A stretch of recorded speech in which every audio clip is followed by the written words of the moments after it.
Looking back and knowing that you've written songs for what, about 5, 6, 7 years now, is it? Probably longer. Millions of records sold.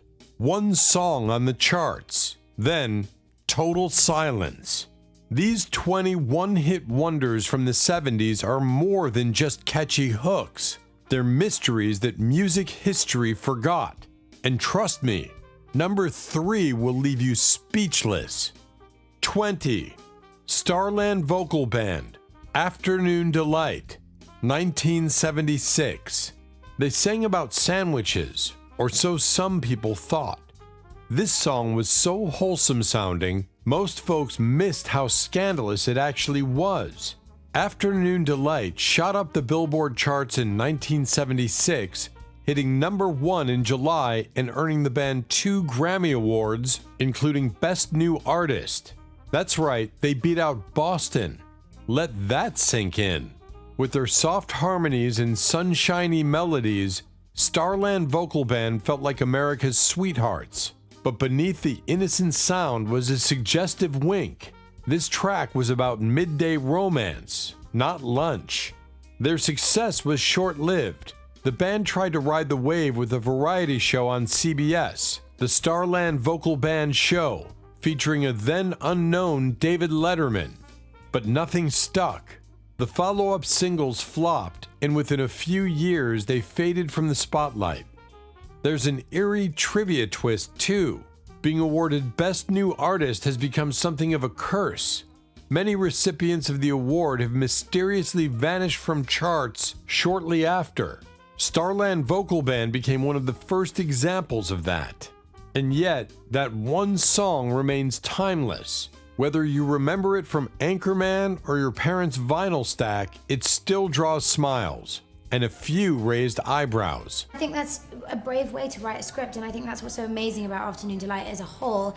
In fact, Afternoon Delight was once banned from several radio stations for being too risque, despite sounding like a lullaby. He spoke up and he said, well, it's like those people keep saying, play that funky music, white boy. I said, well, yeah, you know. 19.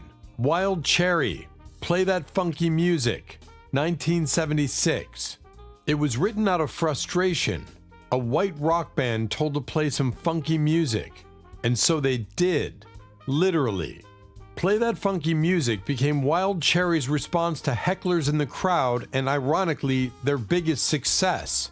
Frontman Rob Parisi jotted down the chorus on a bar napkin after hearing a fan shout, "Play that funky music, white boy," during a live show. Instead of brushing it off, he turned it into a funky anthem. The song blew up. It reached number 1 on the Billboard Hot 100 and became a party staple across America. Wild Cherry, a rock group from Ohio, suddenly found themselves in the disco scene, something they never intended. But they couldn't replicate that lightning in a bottle. Their next few singles barely made a dent, and internal issues broke the band apart. Critics labeled them a gimmick, and the white boy funk tag haunted them long after their final encore. Yet the song lives on in movies, memes, and karaoke nights. Its guitar riff is instantly recognizable. And that napkin lyric? It's now in the Rock and Roll Hall of Fame archives. Fun twist. Wild Cherry almost didn't release the song. Their label thought it was too funky for rock radio. Rob insisted, and the rest is history. Coming up next is a strange synth-pop song that felt like a broadcast from another galaxy. And the artist? You've probably never seen his face. And that's what I'll tell you in just a second. All right. Robin Scott, welcome to Countdown. How do you do, Molly? How do you do, Australia? Hey, M, 18. M. Pop Music, 1979. It sounded like a glitch in the Matrix, a robotic voice, disco beats, and a message that confused everyone. But you couldn't stop dancing. Pop music wasn't just a song, it was a statement. Written and performed by British producer Robin Scott under the moniker M, this track mashed up punk, disco, and electronic experimentation into something entirely new. Released in 1979, it shot to number 1 in the US and top 10 across Europe. right as the world was shifting from the analog to the digital age. Scott didn't want to make another love song. His goal? To criticize pop music by using pop music itself. It was ironic, self-aware, and way ahead of its time. The lyrics mocked the industry while seducing its audience. New York, London, Paris, Munich, everybody talk about pop music. But that kind of meta commentary doesn't usually lead to mainstream longevity. While pop music gained cult status and has since been featured in everything from U2 concerts to Grand Theft Auto, M never charted again. Scott retreated from the spotlight, diving into multimedia projects and visual art instead. Here's the wild part. Robin Scott recorded this hit in his own flat with minimal equipment, proving that sometimes genius doesn't need a studio. Just an idea no one sees coming. I mean, I'd never seen anything like it. So that's where I was going to school. And so in my freshman year. 17. King Harvest. Dancing in the Moonlight. 1972. It makes you smile every time. But behind this dreamy jam is a surprising story of war, injury, and a life-changing accident. Dancing in the Moonlight feels like the soundtrack to a perfect night. But few realize the dark origin behind its light-hearted vibe. The song was written by Sherman Kelly, who was viciously attacked while visiting St. Croix. During recovery, he imagined a peaceful world, one where people danced under the stars without violence. That vision became this iconic tune. King Harvest, a French-American band formed by American students in Paris, picked up the track and added their own spin. The result? A soft, upbeat hit that soared into the top 20 on Billboard and became a radio staple. The irony? The band broke up before the song hit it big. When it started gaining traction in the US, they scrambled to reassemble and tour, but it was too late. Momentum fizzled, and they never scored another hit. Over time, Dancing in the Moonlight became more famous than the band itself, showing up in ads, movies, and teen dramas everywhere. One more thing, Sherman Kelly's brother Wells Kelly, who played drums for King Harvest, later joined Orleans and tragically died on tour in 1984. Up next, the song with the most bizarre intro ever, and a band that soared into space, then vanished on re-entry. If you're still with me, what comes next will seriously blow your mind. I was not expecting this sound to come after that Ooga Chaka. But I'm glad I did because, I'm glad. 16. Blue Swede. Hooked on a Feeling. 1974. You've definitely heard it. Ooga Chaka, Ooga Ooga. But did you know that bizarre chant wasn't in the original version at all? Blue Swede didn't write Hooked on a Feeling. The song was originally released by B.J. Thomas in 1968 without the chant. The Ooga Chaka part was first introduced by British artist Jonathan King in 1971, but it was Swedish band Blue Swede that took that strange intro and turned the song into a rocket-powered psychedelic joyride. Released in 1974, their version hit number 1 on the Billboard Hot 100, making them the first Swedish band to top the US charts, long before ABBA broke through. The track was everywhere, thanks to its ridiculously catchy intro and upbeat tempo. But just like the chant, the fame didn't stick. Blue Swede tried releasing a few more singles, but they never broke out of the Novelty Act label. By 1975, the band had already disbanded. Their lead singer, Bjorn Skifs, went on to have a successful solo career in Sweden, but Blue Swede never came back for round 2. The song, however, lived a dozen lives. From Reservoir Dogs to Guardians of the Galaxy, Hooked on a Feeling keeps returning with each new generation. And here's the kicker. People still think this song is by David Hasselhoff thanks to a viral parody. That's how disconnected it became from its origin. My Chirona, when did you write that? After I met Chirona. Yeah? I see, like, well, I came to that. 15. The Knack, My Chirona, 1979. It was cocky, it was fast, It was everywhere.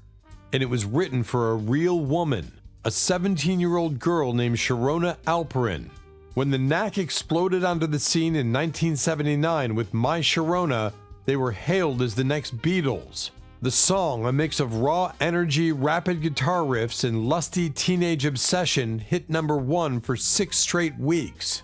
It became the biggest single of that year in the US.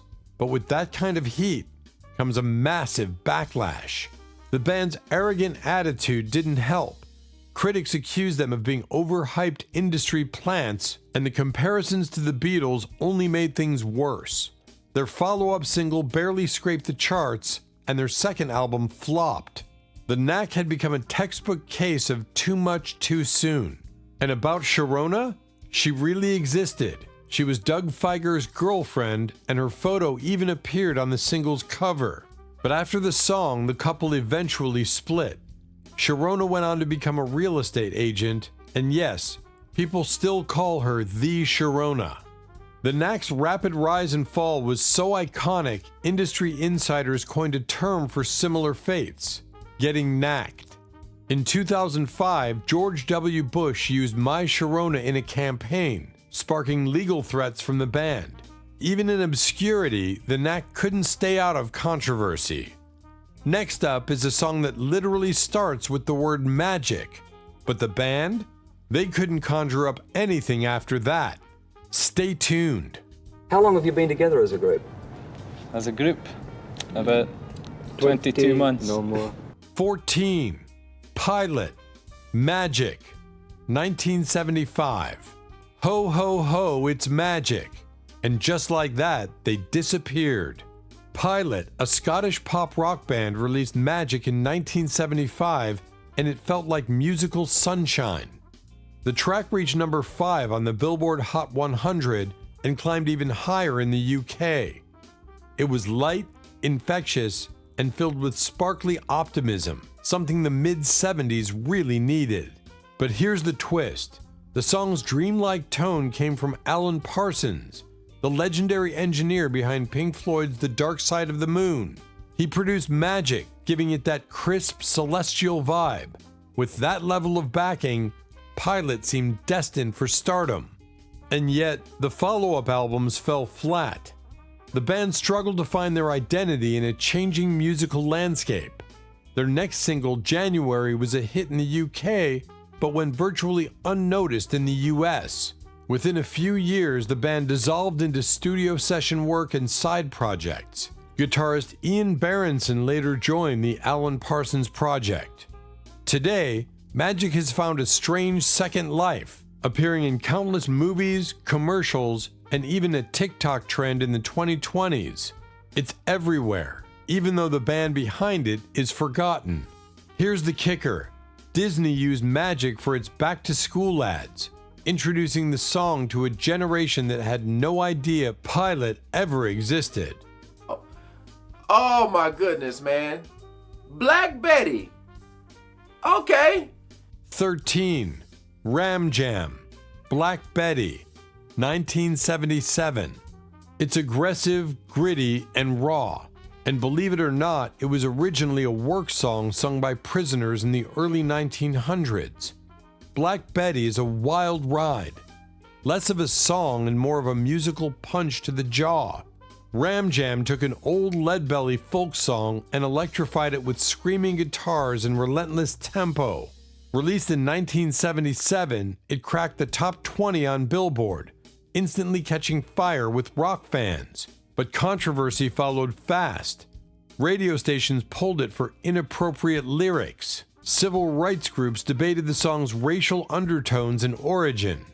Ram Jam, mostly white musicians from New York, faced questions about cultural appropriation, and they weren't prepared for the backlash. Still, Black Betty gained a cult following. Its high-octane sound made it a favorite for sports arenas and biker bars. But Ram Jam couldn't outrun the shadow of the controversy or replicate the hit. Their second album flopped, and by the end of the 70s, they were gone. Yet, the song never really left. It was revived again in 2004 by Spiderbait, charting across multiple countries. And here's a little-known twist. Despite its massive success, the band didn't even own the rights to the song. They never saw the royalties roll in like they hoped. Next up, what if I told you the next song was a sugary love story wrapped in the softest voice, and it still plays in elevators today? Was the public aware at that time that you were on all those songs? You say I don't think they did. Hang tight. 12. Edison Lighthouse. Love Grows Where My Rosemary Goes. 1970. It's pure sugar wrapped in a melody so cheerful you'd never guess the band behind it didn't really exist. Wait, what? Love Grows Where My Rosemary Goes was a massive hit in 1970, reaching number 5 on the Billboard Hot 100 and holding the top spot in the UK for 5 straight weeks. It sounded like the perfect love song, and it was. But Edison Lighthouse? More of a clever marketing invention than a real band. The song was recorded by session musicians with lead vocals by Tony Burrows, a man who holds the odd record of singing 5 hit singles under 5 different band names, all within a year. Edison Lighthouse was just one of them. After the song's surprise success, a real touring band was quickly assembled under the name Edison Lighthouse to ride the wave. But they never recreated the magic. Their follow-ups fizzled, and the name faded into pop trivia. And Rosemary? No one knows if she was real, but that name stuck with listeners, and the tune became eternal. Here's the kicker. Tony Burrows performed 4 different hit songs on the same episode of Top of the Pops in 1970, each under a different band name. Viewers were confused, and the music industry never tried that again. Recorded 17 tracks, and one of them was the one that went all around the world. 11. Mungo Jerry. In the Summertime. 1970. You know that sunny strum that makes you instantly feel like it's 85 degrees out with a lemonade in hand. That's Mungo Jerry's gift, and they're only one. In the Summertime is one of the most iconic summer songs ever written. Released in 1970, it sold over 30 million copies worldwide, making it one of the best-selling singles of all time. It had no chorus, barely any structure, and yet it ruled the airwaves. The song was recorded in just 2 hours by a bunch of British musicians led by frontman Ray Dorset, who wrote it in just 10 minutes. It became an anthem for carefree living, and Mungo Jerry's jug band sound was like nothing else on the charts. But that same uniqueness made it hard to follow up. They released more singles, but none came close. Radio didn't know what to do with them. Were they blues, folk, rock? The band fractured, went through lineup changes, and eventually faded from mainstream attention. Still, In the Summertime shows up every year. Commercials, barbecue playlists, movie soundtracks, you name it. And here's something crazy. Ray Dorset used his royalties to invent a portable kettle. That's right, the voice of summer used his hit to launch a side hustle in camping gear. Coming Up is a song so hypnotic it still makes people hum it without knowing who sang it. And the story behind it? You'll want to hear this. I want to move like Janet and sing just like Whitney Houston. Now, you met both of them, I know. I met both of them. 10. Looking Glass. Brandy, You're a Fine Girl. 1972.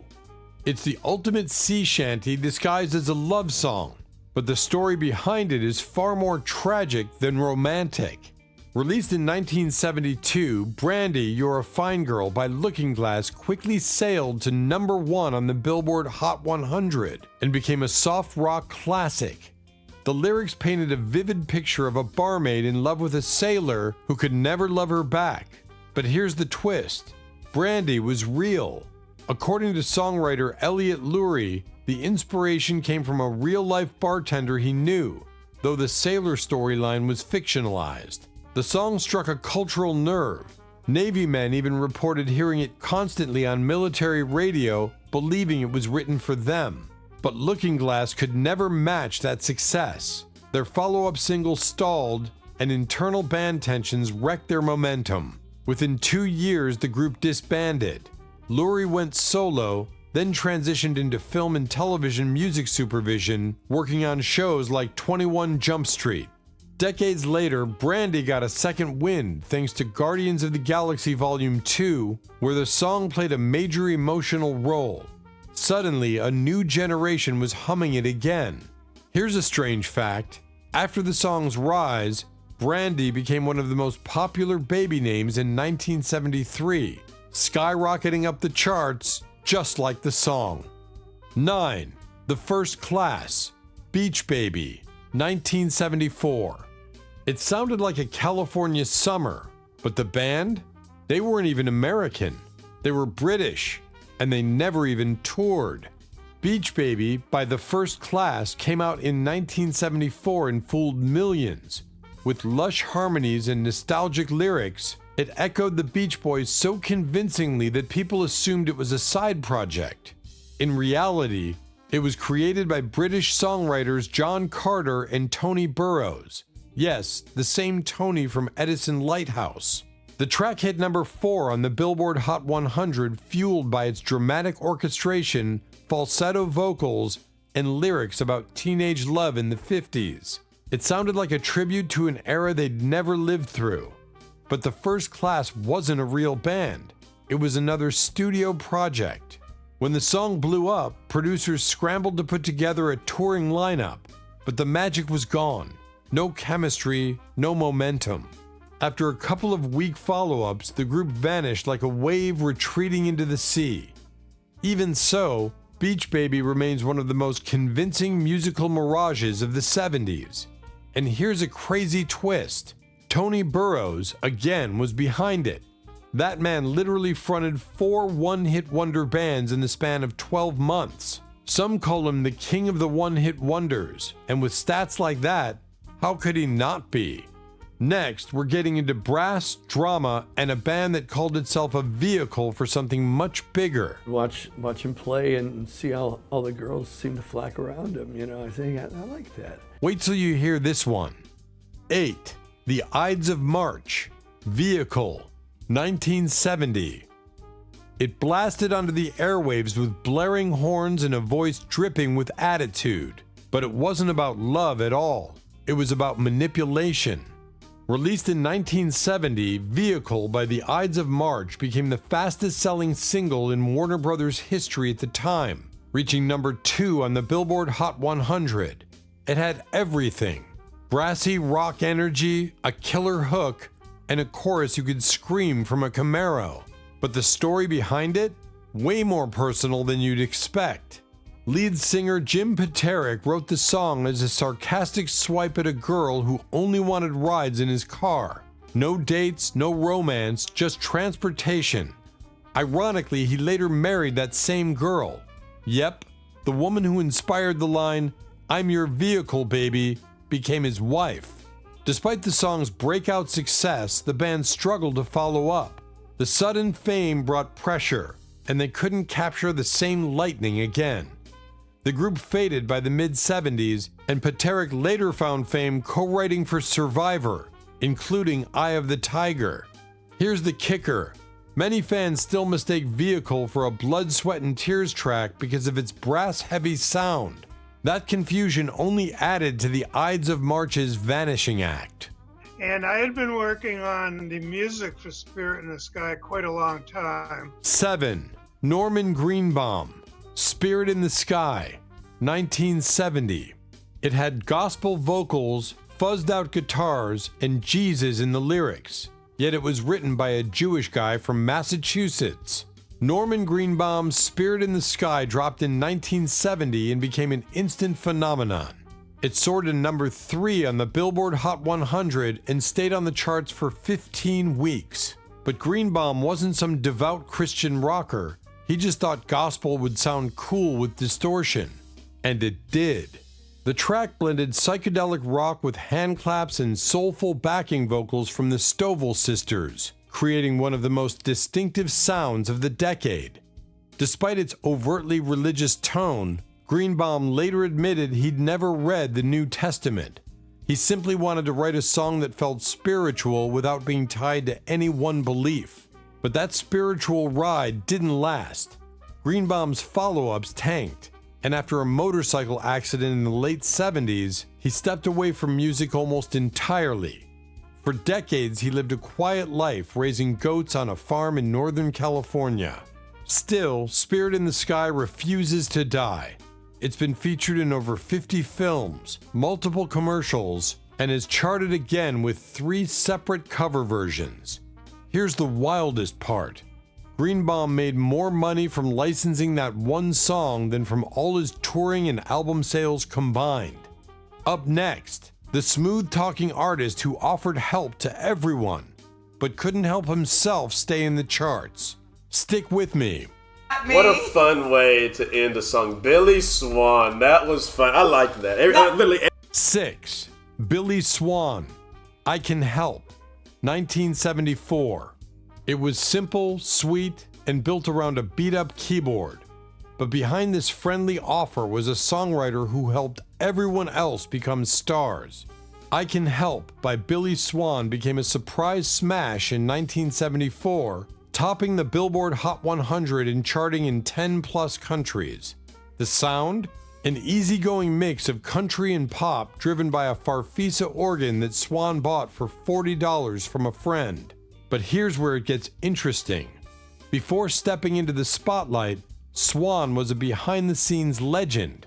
He wrote Lover Please, a top 10 hit for Clyde McPhatter, and worked as a road manager and producer for Chris Christopherson. He'd helped launch multiple careers, but no one expected him to become a star himself. After I Can Help, Swan released more music, but none matched the magic. The rise of disco pushed his laid-back style out of fashion. Still, the song lived on, covered by Elvis Presley, Shakin' Stevens, and even Ringo Starr. And here's something crazy. Elvis recorded his version just months before his death, making Swan one of the King's final cover choices. Today, Billy Swan still tours occasionally, often with Chris Christopherson. But in the eyes of pop history, he's the man who stepped out from the shadows for exactly one shining moment. That group, Starbuck, recorded the song Moonlight Feels Right in 1974. 5. Starbuck, Moonlight Feels Right, 1976. It had marimbas, whispers, and a breezy coolness. But the band's biggest problem? They were too mellow for rock and too weird for pop. Released in 1976, Moonlight Feels Right by Starbuck sounded like a romantic cruise under the stars. It reached number 3 on the Billboard Hot 100, carried by its whispery vocals and that unforgettable marimba solo played by Bo Wagner, a classically trained percussionist. But Starbuck's journey wasn't smooth. They had recorded the song in 1975 and shopped it to 24 radio stations. Every single one rejected it. Finally, a tiny Alabama station took a chance, and within weeks it was climbing the charts nationally. A year later, everyone was humming it. But lightning didn't strike twice. Follow-up singles like Everybody Be Dancin' fizzled, and the band faded.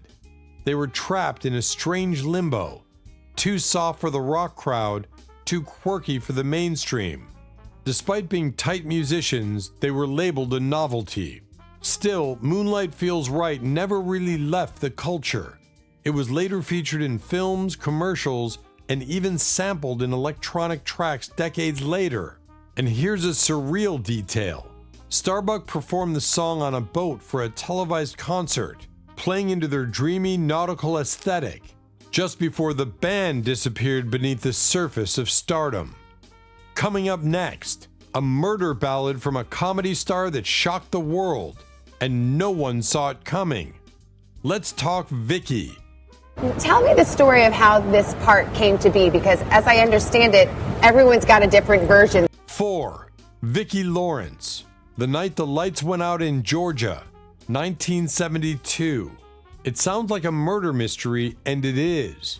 But what's shocking is who recorded it. A sitcom star with zero singing experience. Vicky Lawrence, best known as the witty sidekick on The Carol Burnett Show, had never recorded a song before. But in 1972, she stunned the music world when her debut single, The Night the Lights Went Out in Georgia soared to number 1 on the Billboard Hot 100. The Southern Gothic ballad, written by her then-husband Bobby Russell, tells a tale of small-town betrayal, false justice, and a brutal twist ending. Lawrence delivers it with chilling calm, unraveling a story where the narrator kills her own brother's cheating wife and gets away with it. The track was a hit, but controversy followed fast. Georgia radio stations banned the song, saying it painted the state's legal system in a bad light. Critics debated its message, but fans ate it up. Despite the massive success, Vicky never had another chart topper. She returned to TV where she truly belonged, later starring in Mama's Family and countless other projects. Oh, and get this, Cher turned down the song before it went to Vicky. Let that sink in. That one decision turned a comedy actress into a murder ballad legend, if only for 3 minutes and 37 seconds. Sometimes you just need to get busy in a Chevy van and have a good time. 3. Sammy Johns, Chevy Van, 1973. It's a soft rock classic wrapped in wanderlust, freedom, and one-night stands in the back of a van. Chevy Van by Sammy Johns hit in 1973, but didn't peak until 1975, climbing to number 5 on the Billboard Hot 100. With its acoustic guitar, hazy vocals, and dreamy vibe, it became a laid-back anthem for America's van culture. The lyrics were scandalous for the time, telling the story of a drifter who picks up a girl and shares a fleeting romantic night before driving off alone. It was both a symbol of the 70s sexual liberation and a reflection of the era's nomadic, carefree spirit. Sammy Johns didn't expect it to blow up. He recorded it years earlier, and it sat on the shelf until a DJ in Chicago started spinning it. Suddenly, the song was everywhere, but follow-ups never stuck. Sammy tried branching into country and even wrote songs for Waylon Jennings and Conway Twitty, but nothing he performed himself ever charted again. The wild part? Chevy Van was so influential, it's been credited with boosting actual van sales in the mid-70s. That's how powerful one good hook can be. And yes, Sammy Johns never even owned a van himself. Talk about riding the ride without ever taking it. Coming up next, a farewell song so emotional it made the world cry. Then its singer vanished from the spotlight forever. You'll want to hear this. It's funny, yeah. I went into a bar and ordered some wine, and my song was playing on the radio. 2. Terry Jax, Seasons in the Sun, 1974. It's the saddest goodbye you've ever heard, and the man who sang it walked away right after it became a global hit. Seasons in the Sun by Terry Jax is a heartbreaking ballad of a dying man saying farewell to friends and family. Released in 1974, it soared to number 1 in over 10 countries, sold more than 14 million copies, and became one of the biggest international hits of the decade. But the story behind it? Even more surprising. Originally written in French by Belgian singer Jacques Brel, the song was reworked into English by poet Rod McEwen, and then altered again by Jax, who toned down the darker themes. Jax recorded it for the Beach Boys, who passed on it, so he did it himself, and that changed everything. Despite the song's massive success, Terry Jax chose to step away from fame. He became an environmental activist, speaking out against logging and pollution in Canada. He never chased another hit, despite public demand. Critics often mocked the song for being overly sentimental, but it hit a nerve, especially with soldiers, prisoners, and those facing loss.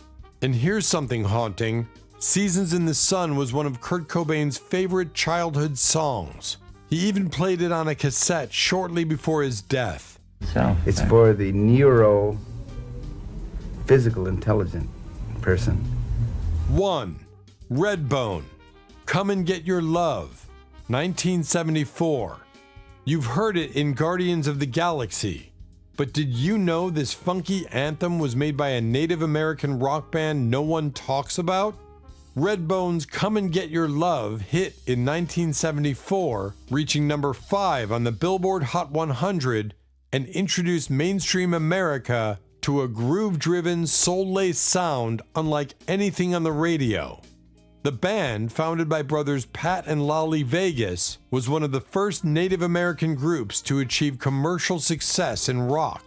The song's catchy bass line, soulful vocals, and chilled-out energy made it an instant favorite. But Redbone's roots ran deep. They were proud of their heritage and often infused their music with political messages. Their earlier single, We Were All Wounded at Wounded Knee, was banned in the US despite charting in Europe. Come and Get Your Love became their one shining beacon in the US, but it was nearly forgotten until its resurgence in 2014 through Guardians of the Galaxy. That opening scene? Legendary. The band never replicated the hit, but they carved out a legacy bigger than the charts, pioneering native representation in rock. And here's the kicker. Redbone means half-breed, a nod to the brothers' mixed Yaqui, Shoshone, and Mexican heritage. They didn't just make music, they made history. Hit like if you remembered even one song. Subscribe for weekly nostalgia and tap the bell so you never miss a beat. Watch the next video now. It's even better.